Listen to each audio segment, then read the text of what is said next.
Hey guys, Jamie here again with Iconic Effects. Today I have the Robin mold done, completed. Here it is. Before I go into it, I just want to give you guys a little bit of history on this whole thing and why this was so important. For 7 years, I wanted to make this suit. I thought the Robin Redbird suit, the one that Chris O'Donnell wore in Batman and Robin, was by far the coolest out of the 3 Robin suits that were made. I just thought it was just a cool design, and even though I know it had Nightwing influences, and I know it had nipples, of course, I thought it was still cool. And nipples be damned, I don't give a shit. I think the nipples look fine on the suit. It looks weird without it. So basically, I wanted to make the suit, but nobody made it. There wasn't a maker out there that made the Robin Redbird suit an accurate version of the Robin Redbird suit, and one that would fit me, for that matter. There was one that Bob Dolan sculpted that did not have nipples on it, that was really meant to be a Nightwing suit, and it looked fantastic. I almost bought that mold at one point, and I passed on it. I don't know if I should have at that time, but I don't know. I did. I passed on the mold. I maybe shouldn't have. Either way, though, it still wasn't as accurate as I wanted it to be. So while it was a nice mold and it was a cool sculpt, it wasn't the Chris O'Donnell suit at the end of the day. That's the reality. It had Chris O'Donnell influences, but it wasn't the Chris O'Donnell suit. So like I said, I really wanted to make this suit, and I couldn't find a way of doing so. I did, though, get a hold of a bib right here, which I do apologize that the camera just stopped there, but I got a hold of this bib right here. This bib was made out of fiberglass, and I believe it was a display piece of some type. I have no idea, actually. I got a hold of it from another person who had it as part of his collection. I took this piece and I made a silicone mold right here. Sorry, silicone mold. My plan for this was I was going to do a clay press, sculpt the arms and sculpt the back, and basically make myself a suit. It didn't happen. Straight up, it just didn't happen. I simply found that I didn't have the patience to sit there and just sculpt the whole thing out. I just didn't. And I couldn't seem to find a good enough body form to use to sculpt on.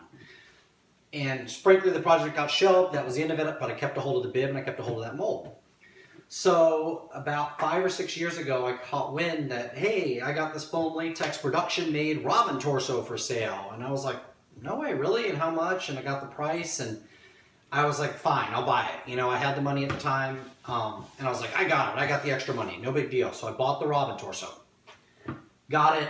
Fantastic shape. By far, it was in better shape than the one that Warner Brothers had on display at their exhibit last year. It was in fantastic shape. But that's mainly because it wasn't used. It was a production-made torso. I was able to actually get Jose Fernandez to confirm that, yes, it was his sculpt for sure. It had side oblique armor that was not on the actual film itself. Speculation was that they thought maybe it was for the toy commercials, that maybe it was added for those reasons. I personally think, even though there's been no confirmation of this, that those side pieces on my master mold master torso that I used were there as part of the ice suit, because obviously they changed the suit when he got the silver suit. And so my speculation was that they added that they were originally going to be used for that particular suit and they weren't used. That's my thought process. Again, I can be completely wrong. What makes me think that is that the undersuit I have was painted that ice blue color, and I did find a little bit of silver paint on the suit. So again, speculation, I do not know. Jose Fernandez did not know.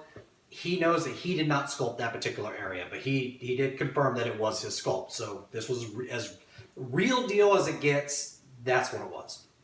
So again, I was looking at it for a long time, and I was like, oh, I'm going to mold that one day. I'm definitely going to do it. Someday I'm going to get that mold done.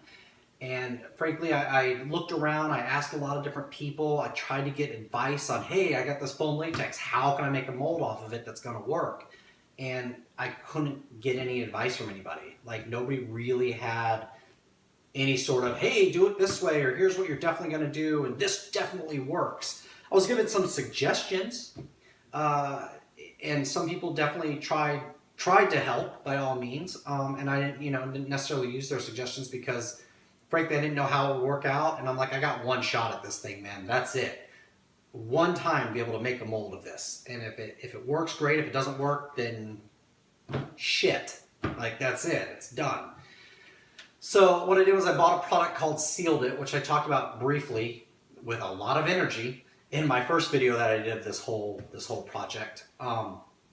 That is really meant for sealing up porous objects. So things like wood or plaster or whatever you're trying to make a mold of, so the silicone doesn't seep into the pores and make it where you can't demold it. So I got the Sealed It stuff. I had it sitting around for about a year. I tested it on some foam latex off of my Begins mold that I have that was remnants from when Bob Dullum ran foam latex out of my Begins mold that I have. So I peeled off some of that foam latex, I sealed it up, I let it sit there, and then I coated it with silicone, and for the most part it worked.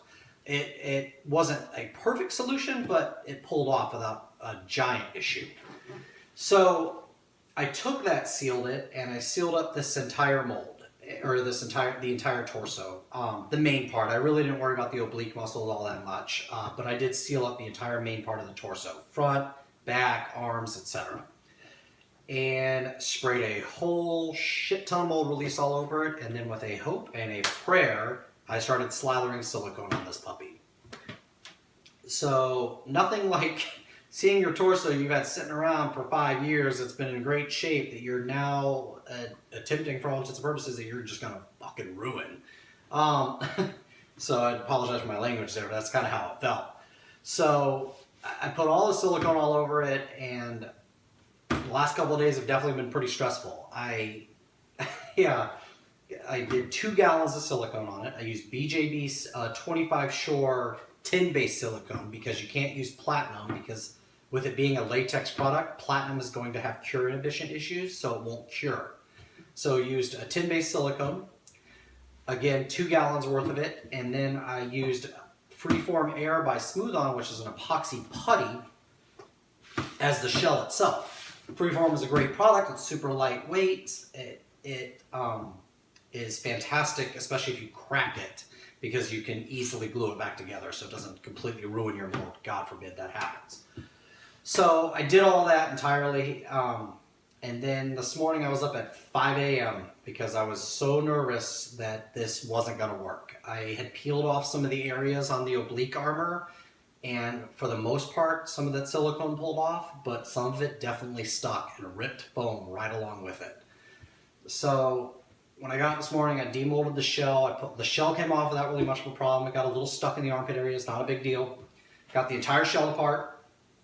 And then I very carefully started cutting the silicone off. I cut it up the back, I cut it up the inside of the arms, and I cut it up in between the abs and the back muscle area. And then just basically started peeling it off completely like this all the way around. And it came off. Thank God, right? Minimal damage to the original. The main area that got any sort of real damage was the cod piece, for whatever reason. Along the edges, it got a little bit of tearing, and right here, there's a patch that's now missing on my original that ripped right out there.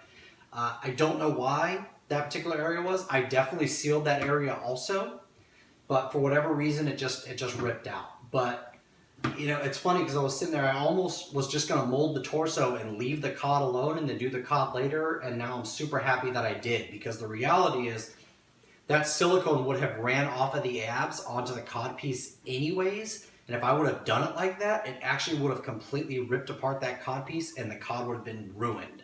So now I have at least a mold that I can use to make a new master if I want to, or whatever the deal is. So this is it. I do apologize about not having a finished copy for you.